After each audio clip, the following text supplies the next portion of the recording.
ഇപ്പോൾ ലഭിക്കുന്ന വാർത്ത 5 വർഷം മുമ്പ് ഒരു യുവതിയെ ലൈംഗികമായി പീഡിപ്പിച്ച കേസിൽ ശിക്ഷ അനുഭവിച്ചിരുന്ന ശേഷം ജയിൽ മോചിതനായ കുപ്രസിദ്ധ പ്രതി നരിക്കണ്ണൻ നാസറിനെ കാണാതെയായെന്ന് പോലീസ് അറിയിച്ചു.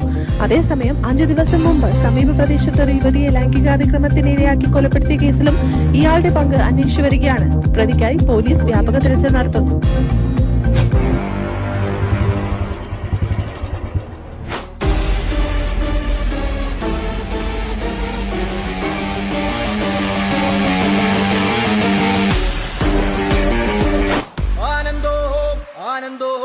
ഭൈരവനാകുന്നേ ആദിയായി നടന്ന ധൂമേ ഭൈരവനാകുന്നേ